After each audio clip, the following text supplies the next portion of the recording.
कि हम मसीह यीशु की उन भविष्यवाणियों को मनन कर रहे हैं जो वो अपने चेलों से बात कर रहे थे। जागते रहो और प्रार्थना करते रहो कि तुम परीक्षा में ना पड़ो। थोड़ा सा सो लेता हूँ, एक और झपकी, थोड़ी सी नींद, देह आपको कभी भी परमेश्वर के साथ कनेक्ट नहीं होने देगा। यीशु मसीह इस सृष्टि के अंत के बारे में उन्हें बता रहे थे। जब उपदेश खत्म हुआ तो चेले क्या कर गए? चेले सो गए। हम भी यही करते हैं। हमें यह विश्वास है कि यीशु मसीह बादलों पर सवार होकर वापस आने वाला है। कोई झूठ बोल रहा है, कोई रिश्वत ले रहा है, कोई पब में डांस कर रहा है, क्षण भर में हो जाएगा।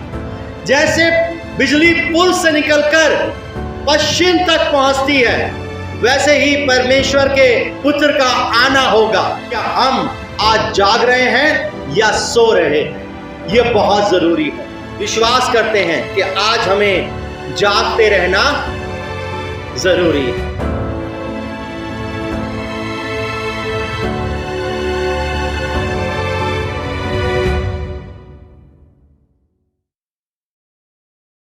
हम सब इस समय अपने आप को परमेश्वर के वचनों में लेकर जाएंगे।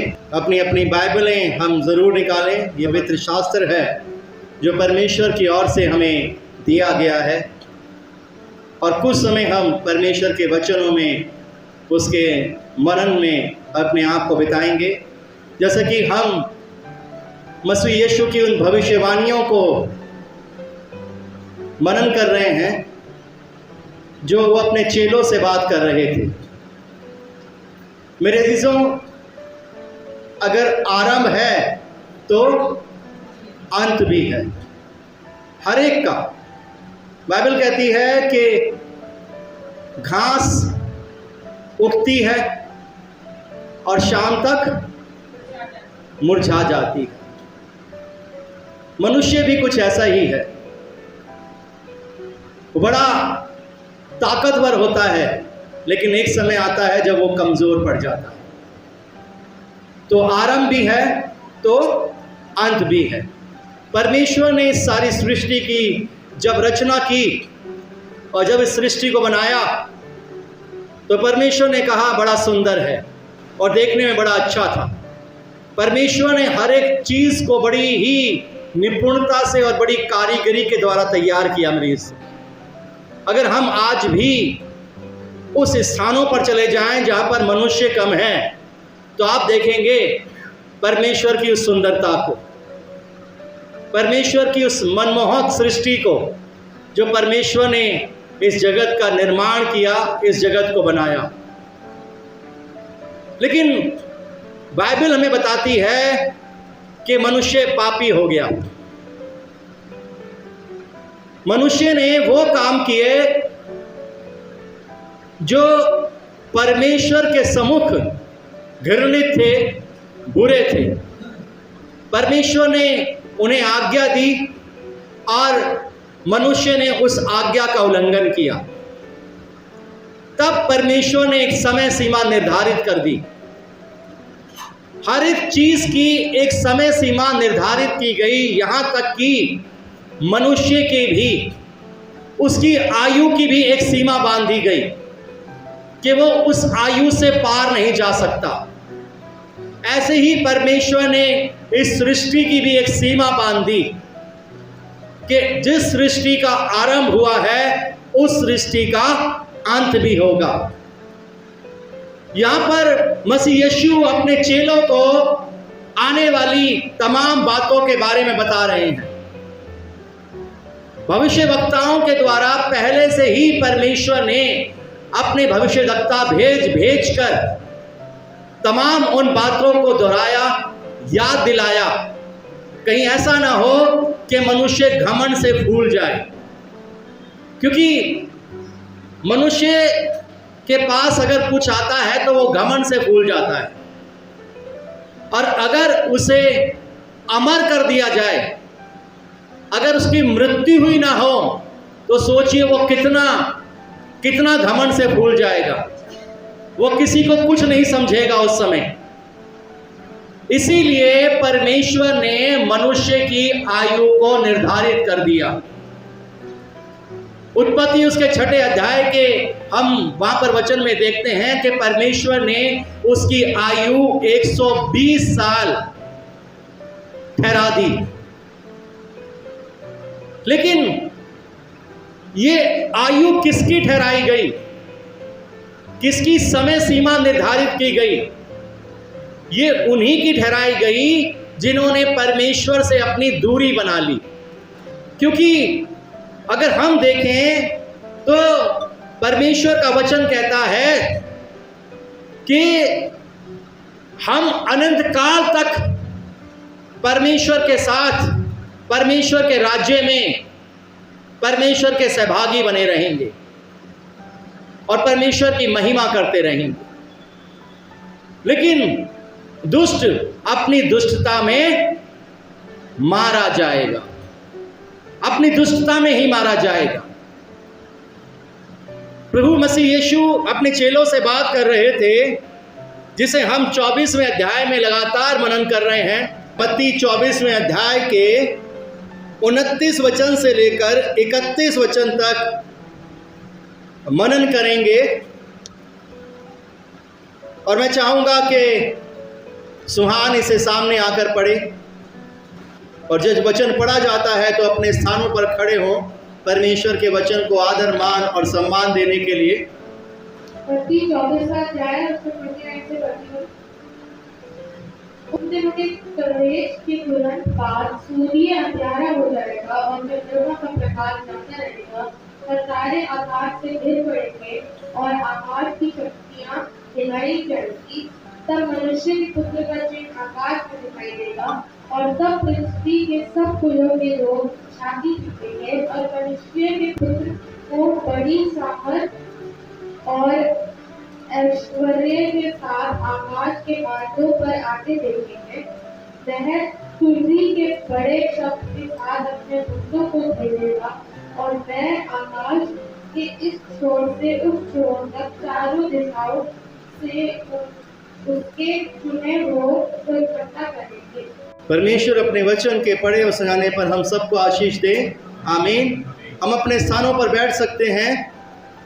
मेरे अजीजों, जब यीशु मसीह वहाँ पर गतसमनी के बाग में थे तो वहाँ पर मसीह यीशु ने अपने चेलों से कहा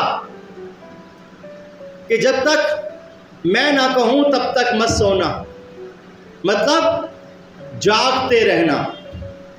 अगर हम यहाँ पर मत्ती उसके 26वें अध्याय के 41वें वचन को पढ़ें, 26 चैप्टर उसके 41 वर्स को अगर हम यहाँ पर पढ़ते हैं तो यहाँ पर लिखा हुआ है, जागते रहो और प्रार्थना करते रहो कि तुम परीक्षा में ना पड़ो।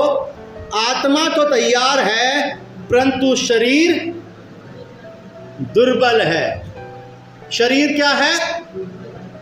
अब दुर्बल का मतलब ये नहीं है कि शरीर में बीमारी लगी है, तकलीफ है, अच्छे से खाते नहीं हैं तो चल फिर नहीं सकते, अरे मैं तो बड़ा कमज़ोर हो गया हूँ। दुर्बल का मतलब है शरीर अपनी अभिलाषाओं को पूरा करता है। कमज़ोर मतलब वो आत्मिक रूप से कमज़ोर पड़ गया है।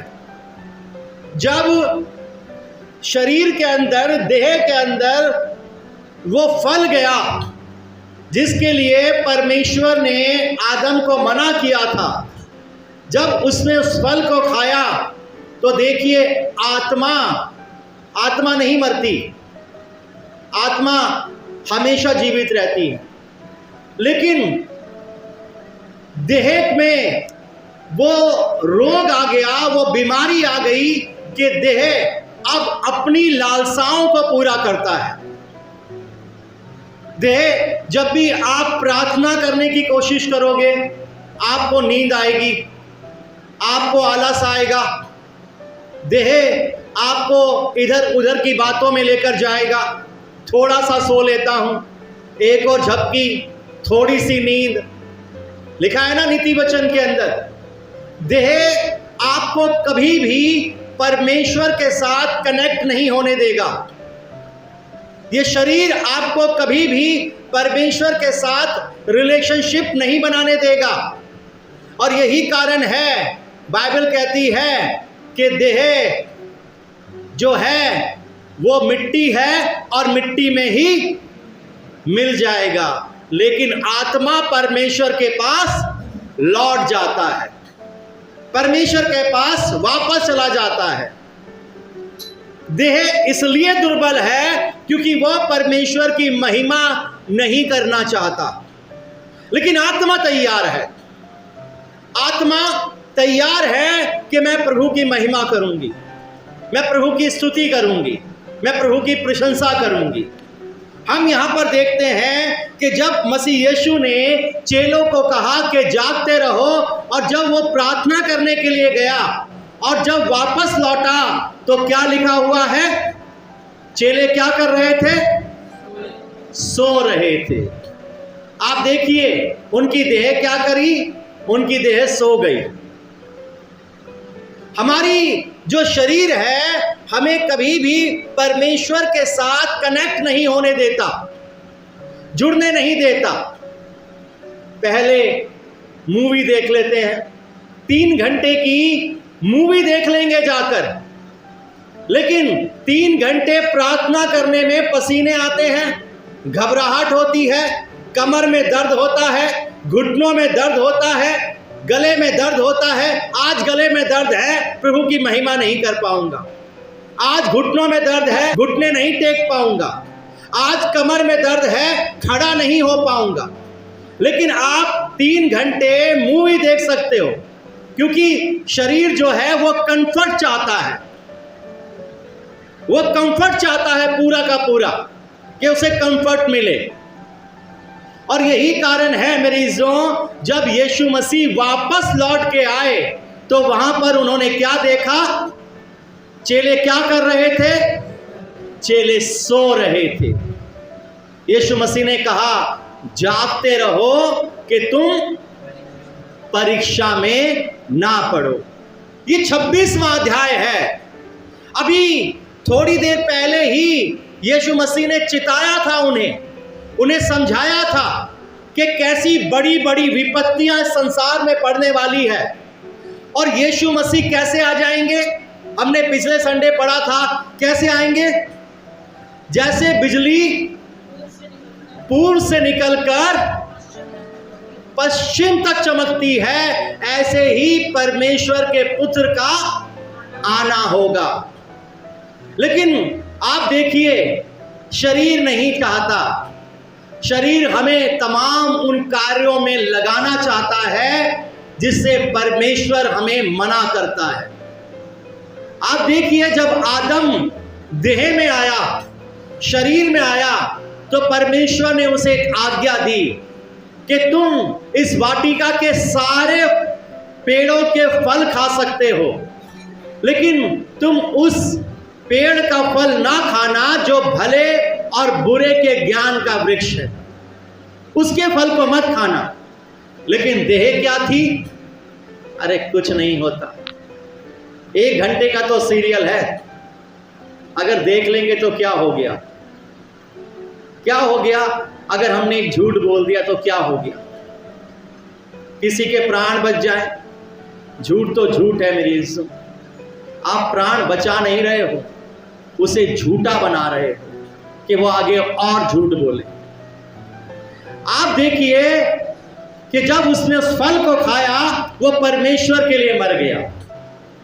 हमारी देह तब परमेश्वर के लिए मरती है, ये नहीं कि हमारी उम्र पूरी हुई और हम मर गए तो परमेश्वर के लिए मर गए। नहीं, हमारी देह तब परमेश्वर के लिए मरती है जब हम अनाज्ञाकारी होते हैं, जब हम आज्ञा के अनुसार नहीं चलते और परमेश्वर के वचनों को अपने जीवन में नहीं लेकर आते हैं। यहां पर अभी थोड़ी देर पहले ही 24वें अध्याय में यीशु मसीह इस सृष्टि के अंत के बारे में उन्हें बता रहे थे, लेकिन जब वचन खत्म हुआ, जब सरमन खत्म हुआ, जब उपदेश खत्म हुआ तो चेले क्या कर गए? चेले सो गए। हम भी यही करते हैं। वचन खत्म हुआ, उपदेश खत्म हुआ, सरमन खत्म हुआ, हम वापस क्या करते हैं? सो जाते हैं। अगर हम जागते रहते तो परीक्षा में ना पढ़ते। यहां पर आप देखिए 24वें अध्याय में और उसके 29वें वचन में हम देखते हैं यीशु मसीह अपने चेलों को आने वाले जगत की बातें बता रहे हैं। मतलब उन भविष्यवाणियों पर मोहर लगा रहे हैं जो भविष्यवक्ताओं के द्वारा वहां पर दी गई थी। मोहर कौन लगाएगा? अगर मैं कहूंगा तो मेरी बातों का कोई यकीन नहीं करेगा जब तक वहां पर एक अधिकारी या कोई एक बड़ा आकर उस पर मोहर ना लगा दे कि ये सच बोल रहा है। ऐसे ही वहां पर यहेजकेल, योएल और यशाया और भी बहुत सारे, मलाकी और भी बहुत सारे भविष्यवक्ताओं ने जब वहां पर इन भविष्यवाणियों को कहा तो यीशु मसीह ने आकर क्या किया? उन पर मोहर लगा दी कि ये होगा ही होगा, इसे कोई नहीं टाल सकता। यीशु मसीह ने कहा कि जिसने मुझे देखा है उसने मेरे पिता को देखा है। यीशु मसीह परमेश्वर का पुत्र है और हम इस बात को जानते हैं मेरे अजीजों कि यीशु मसीह ने कहा स्वर्ग और पृथ्वी का अधिकार अब मुझे दे दिया गया है, अब मेरे पास है। प्रकाशित वाक्य में यीशु मसीह यूहन्ना से कह रहे हैं कि मृत्यु और अधोलोक की कुंजियां किसके पास होती है? ये परमेश्वर के पास होती है। स्वर्ग और पृथ्वी का अधिकार परमेश्वर के पास, मृत्यु और अधोलोक की कुंजियां परमेश्वर के पास। अब किसके पास हैं? तो वो कौन हुआ? परमेश्वर हुआ, क्योंकि उसी के पास अब सारे अधिकार हैं। उसी अधिकार का इस्तेमाल करते हुए यीशु मसीह वहां पर उन भविष्यवाणियों पर मोहर लगा रहे हैं जो वहां पर उन भविष्यवक्ताओं ने कही। यहां पर यीशु मसीह कहते हैं उन दिनों के कलेश के बाद। किन दिनों के कलेश के बाद? वो दिन जो आने वाले हैं, जिसके बारे में यीशु मसीह 28वें वचन में कहते हैं जहां लोथ हो वहां गिद्ध इकट्ठे होंगे। आप देखिए कितना बड़ा नरसंहार होने जा रहा है, एक बड़ा महाकलेश होने जा रहा है।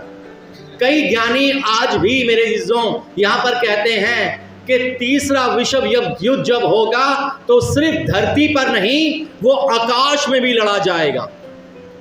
इतना भारी महाकलेश होने वाला है। अभी आप दूसरे विश्व युद्ध में ही देखिए कितने करोड़ों लोग मर गए। हिरोशिमा नागासाकी पर जब वो बम गिराया गया, जब हिरोशिमा और नागासाकी पर वो जब बम गिराया गया, परमाणु बम गिराया गया, तो आज भी वो भूमि उपजाऊ भूमि नहीं है। आज भी वहां पर जब बच्चे पैदा होते हैं तो पूरी तरह से ठीक पैदा नहीं होते। आप सोचिए जब ऐसे कई परमाणु बम इस धरती पर गिराए जाएंगे, और सिर्फ यहीं पर नहीं, ये युद्ध आकाश में भी लड़ा जाएगा, स्पेस में भी लड़ा जाएगा। इसलिए यीशु मसीह कह रहे हैं आकाश की शक्तियां हिलाई जाएंगी। जो आप देखिए जो भविष्यवाणियां कही गई एक के बाद एक सत्य हुई हैं। यीशु मसीह ने 24वें अध्याय में उस मंदिर के बारे में, उस आराधनालय के बारे में जो भविष्यवाणी की थी वो 17वीं सदी में पूरी की गई मेरी इज्जों। जब सम्राट नीरो ने पूरे यरूशलेम को उजाड़ दिया था, आग लगा दी थी और उस मंदिर को भी जला दिया था मेरी इज्जों, तब से यहूदियों ने बलिदान करना बंद कर दिया था। और जब मंदिर दोबारा बनाया जाएगा तब बलिदान शुरू होगा। ये उनकी मान्यता है यहूदियों की। लेकिन मैं आपको बताना चाहता हूं जो जो यीशु मसीह ने कहा एक के बाद एक सत्य हुआ है।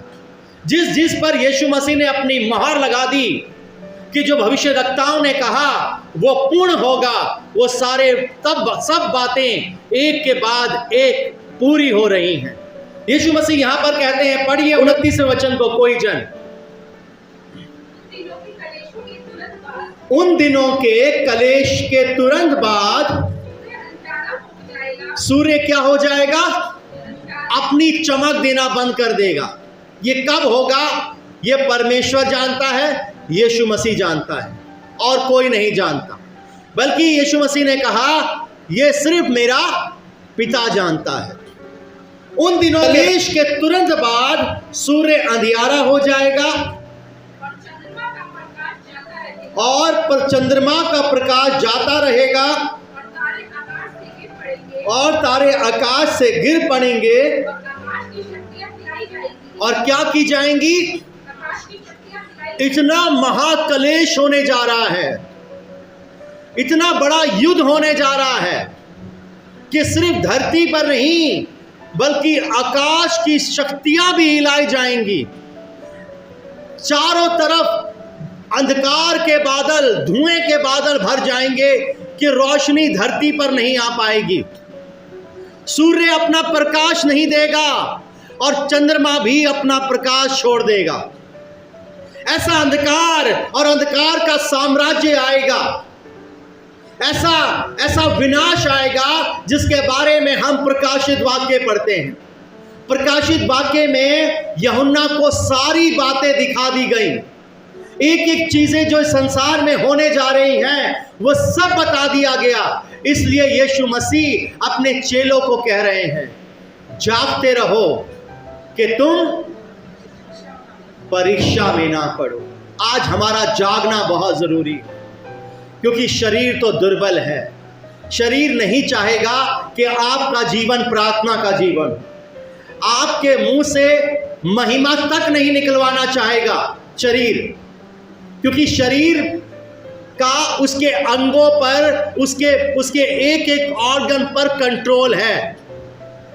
जुबान, आप देखिए, वो जुबान से भी परमेश्वर की महिमा नहीं करेंगे, क्योंकि शरीर क्या है?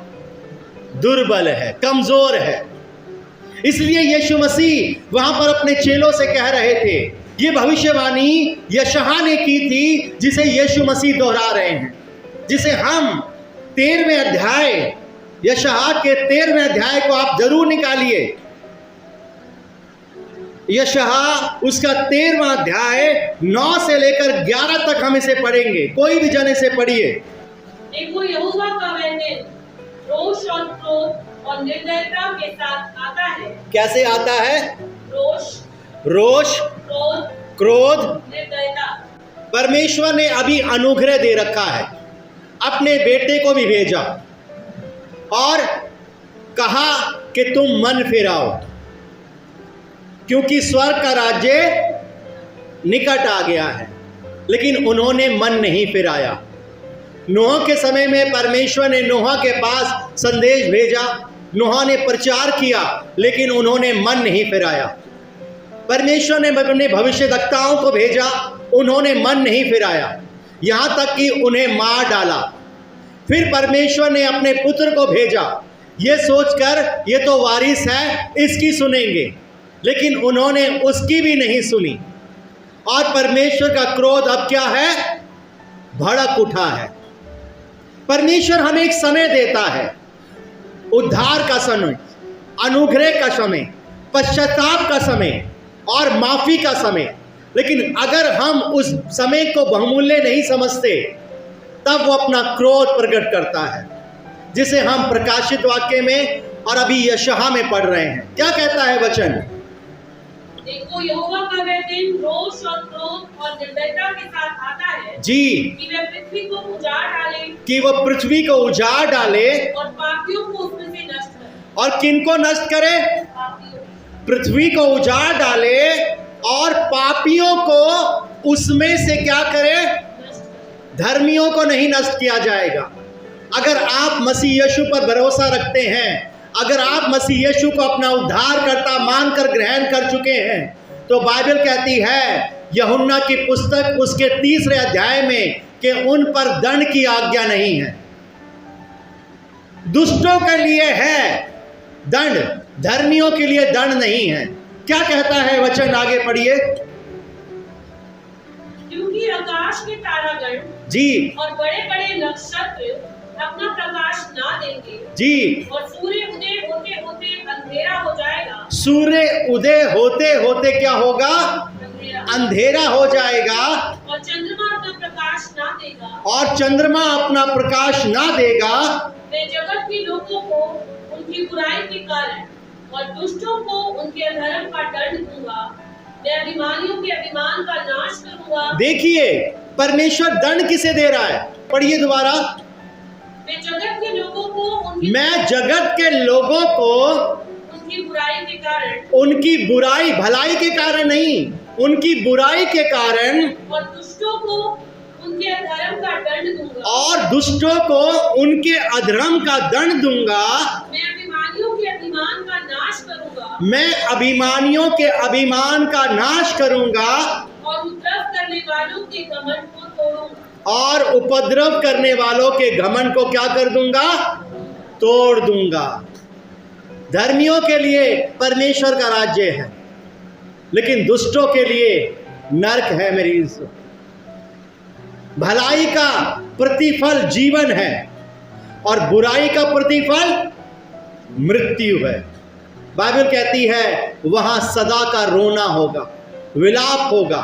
इसलिए यीशु मसीह ने अपने प्रचार का आरंभ कैसे किया? मन फिराओ, क्योंकि स्वर्ग का राज्य। परमेश्वर धर्मियों को दंड नहीं देगा, धर्मियों के लिए तो उसने अपना स्थान नियुक्त कर दिया है। वो कहता है कि परमेश्वर ने सारे जगत से इतना प्रेम रखा कि उसने अपना इकलौता बेटा दे दिया कि जो कोई इस पर विश्वास करे वो नाश ना हो परंतु अनंत जीवन पाए। क्या कहता है वचन आगे? मैं मनुष्य को कुंदन से और आदमी को ओपीर के सोने से भी अधिक महंगा करूंगा। जी, इसलिए मैं आकाश को कंपाऊंगा। मैं आकाश को कंपाऊंगा। आप देखिए आकाश की शक्तियां क्या की जाएंगी? हिलाई जाएंगी।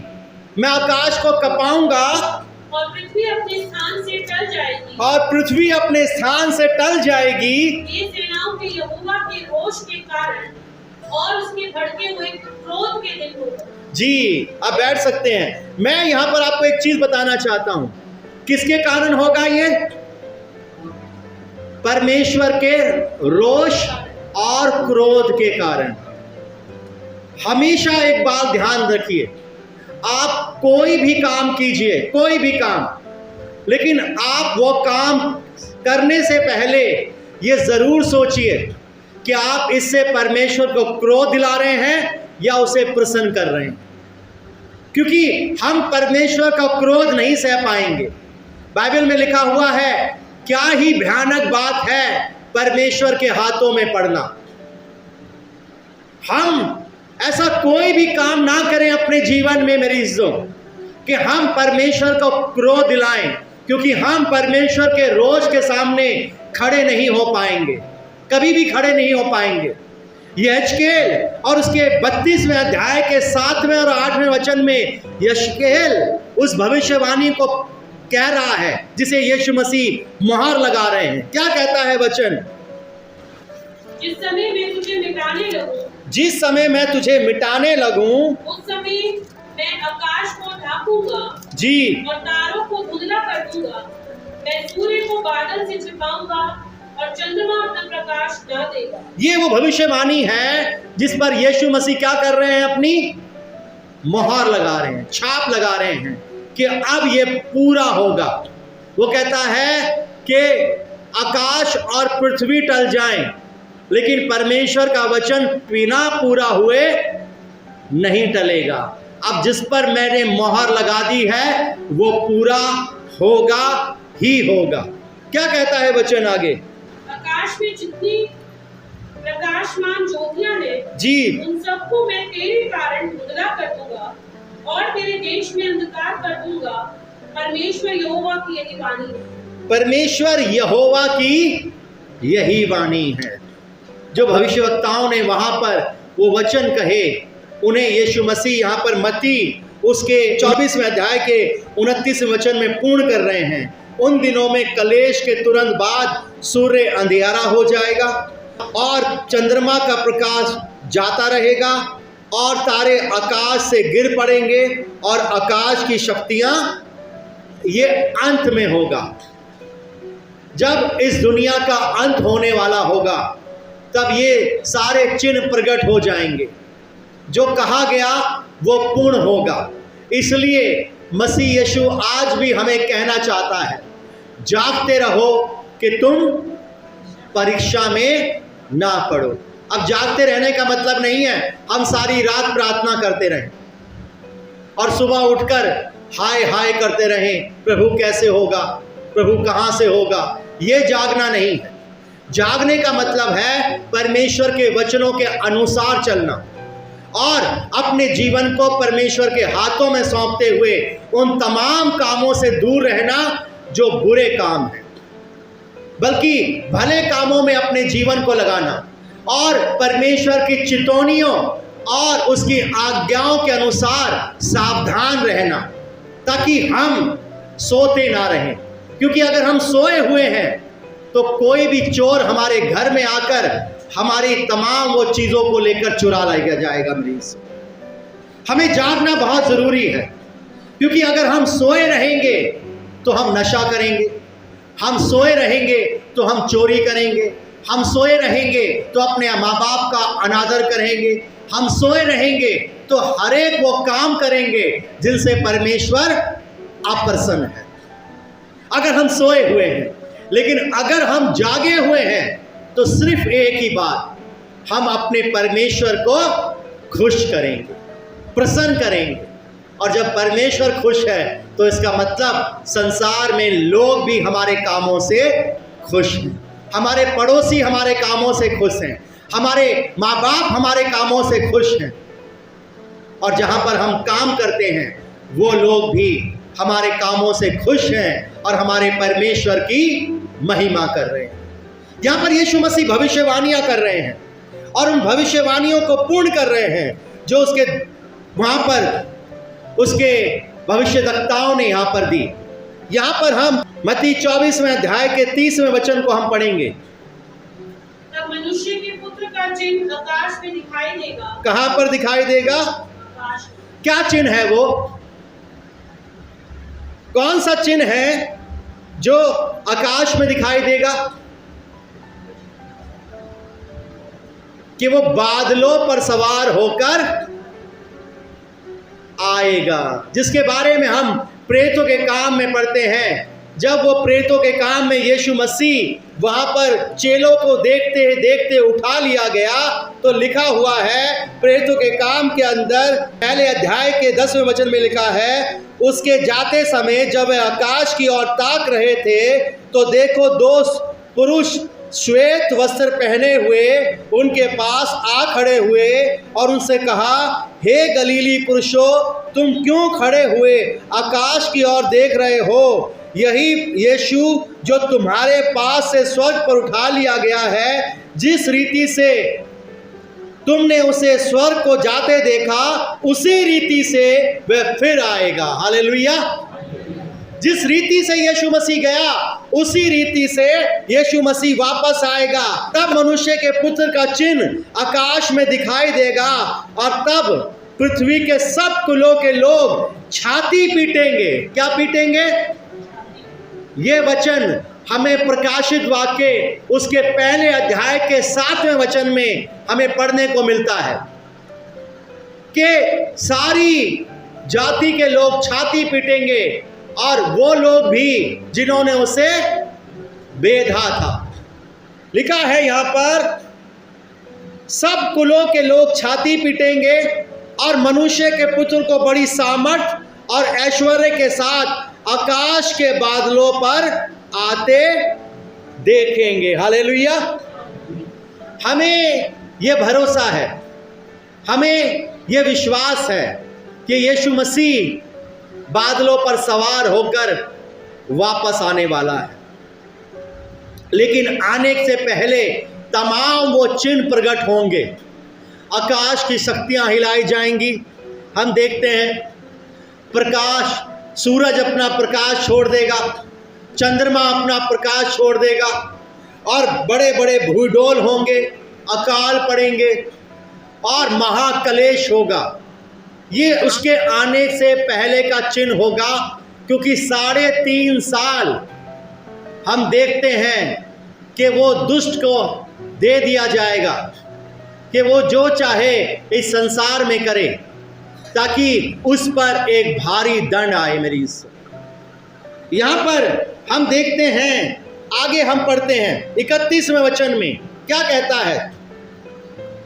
वह तुरही के बड़े शब्द के साथ अपने दूतों को भेजेगा। कैसे भेजेगा? बड़े शब्द तुरही के बड़े शब्द के साथ अपने किसको भेजेगा? अपने दूतों को भेजेगा। हम देखते हैं वहां पर उसके आने से पहले दूत आएंगे, स्वर्गदूत आएंगे, अलग अलग मोहरें खोली जाएंगी, कटोरे उंडेले जाएंगे। ये उसके आने से पहले होगा। मेरी सुन, लिखा है वो अपने दूतों को भेजेगा और वे आकाश के इस छोर से उस छोर तक चारों दिशाओं से उसके चुने हुओं को और फिर वो दूत क्या करेंगे? उसके चुने हुओं को इकट्ठा करेंगे। लेकिन उससे पहले तुरही फूकी जाएगी। बाइबल कहती है 1 कुरिन्थियों उसके 15वें अध्याय के 52वें वचन में, 1 कुरिन्थियंस चैप्टर 15 वर्स 52 के अंदर यहाँ पर पौलुस क्या बता रहा है? पढ़िए कोई जन।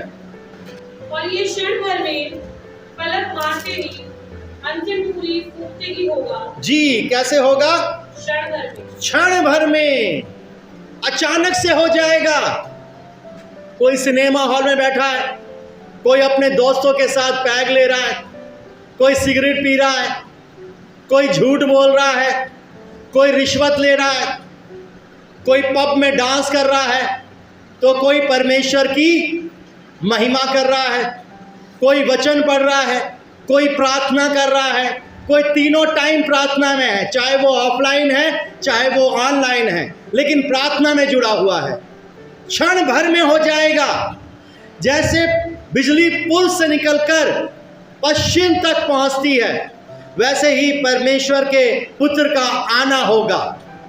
हम क्या कार्य कर रहे हैं? हम कौन से कार्य कर रहे हैं? हम संसार में कैसे कामों में मगन हैं? टाइम नहीं लेने देगा प्रभु, क्योंकि उसने अपना वचन हमें दे दिया है। हमें कह दिया है मन फिरा लो, अभी भी समय है, अभी भी समय है, जीवन परिवर्तित कर लो। उस समय नहीं दिया जाएगा। हम कहेंगे हे प्रभु मेरी कुप्पियों में तेल नहीं है, मैं जाकर अपनी कुप्पियों में तेल भर ले आऊं। प्रभु कहेगा अब समय नहीं है। और जब वो वापस लौटेंगे तो दरवाजा बंद कर लिया जाएगा। अभी हमें समय मिला है मेरी इज्जत, लेकिन जैसे ही अंतिम तुरही फूकी जाएगी उसके बाद समय नहीं दिया जाएगा। अभी आप कितने रूठ रहे हो, प्रभु फिर भी आकर आपको मनाएगा। अभी तो उल्टा हो गया है ना, पहले हम प्रभु को मनाते थे, अब प्रभु हमें मना रहा है। ऐसा लगता है हम प्रभु से रूठ गए हैं, हमने उसको छोड़ दिया है, उसके भवनों में आना छोड़ दिया है, प्रार्थना करनी छोड़ दी है, 3 टाइम आराधना करनी छोड़ दी है, अपने तमाम कामों में मगन हो गए हैं।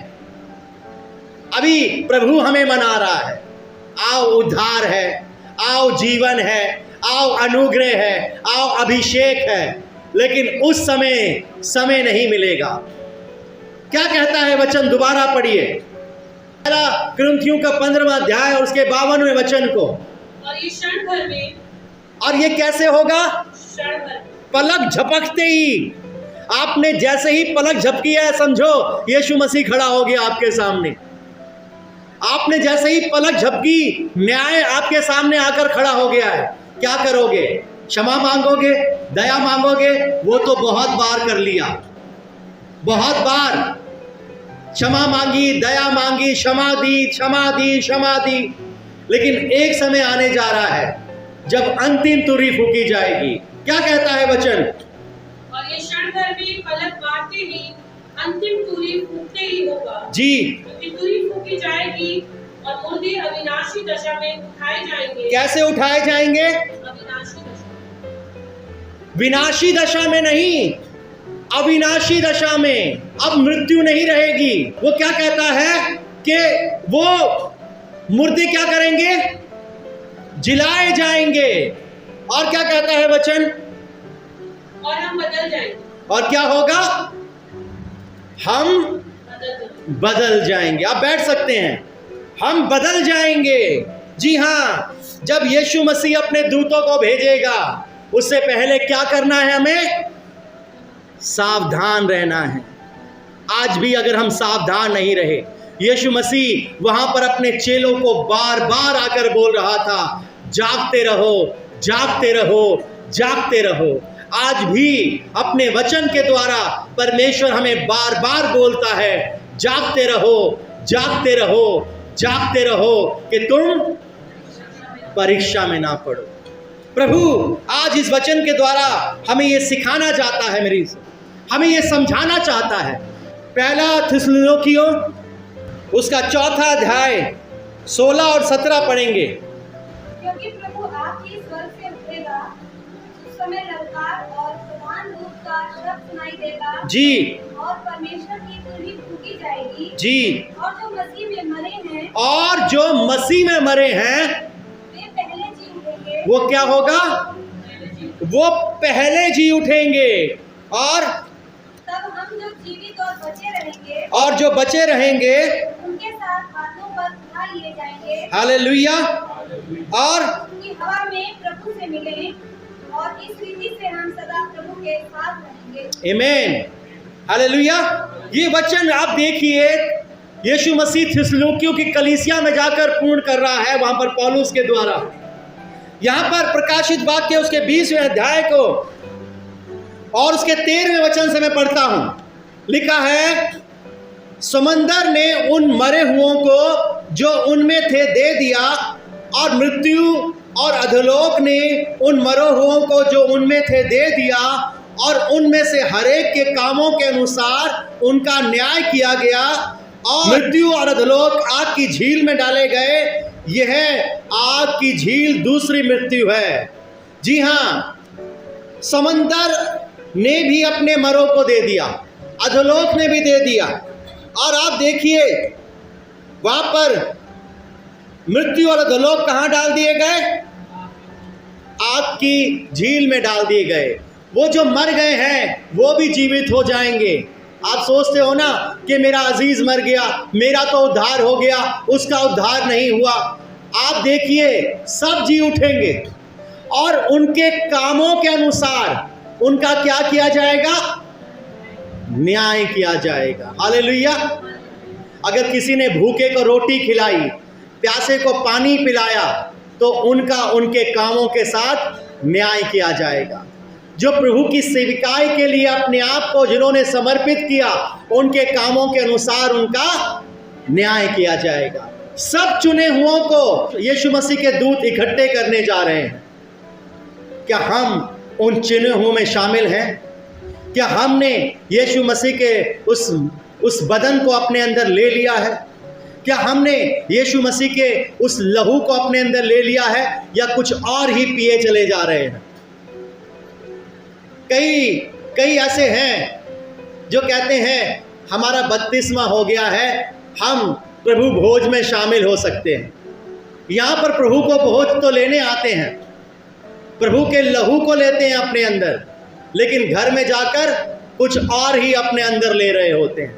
क्या कर लिया आपने? अपने आप को खराब कर लिया है, बिगाड़ लिया है। आप सोचते हैं आपका उद्धार हो जाएगा, नहीं होगा। हमें यीशु मसीह के लहू को और बदन को पूरी तरह से अपने अंदर लेना है, ताकि हम आत्मा और देह में पवित्र किए जाएं, शुद्ध किए जाएं। इसलिए आप देखिए वहां पर समंदर भी मृत्यु भी और अधोलोक भी अपने मरे हुओं को दे रहे हैं। हमने देखा था वहां पर जब परमेश्वर वहां पर अपने दास से कहता है कि भविष्यवाणियां कर, तो हड्डियां, देखिए हड्डियों के अंदर मांस आ जाता है और हड्डियां भी जीवित हो जाती हैं। जो मर गए हैं वो जीवित हो जाएंगे और ये जगत के अंत में होने जा रहा है। क्या हम आज जाग रहे हैं या सो रहे हैं? ये बहुत जरूरी है। अगर हम प्रभु की महिमा के लिए कुछ समय ही नहीं देना चाहते हैं तो याद रखिए हमारे लिए कोई समय नहीं है। हमने शून्य तैयार कर लिया अपने लिए और हम परमेश्वर के राज्य में प्रवेश नहीं करने पाएंगे। विश्वास करते हैं कि आज हमें जागते रहना जरूरी है। परमेश्वर हम सबको बड़ी आशीष दे, बहुत बरकत दे। इस वचन के पढ़े और सुने जाने के द्वारा हम प्रभु की उस महिमा के लिए और अधिकाई से इस्तेमाल होने पाएं। प्रभु आप सबको आशीष दे।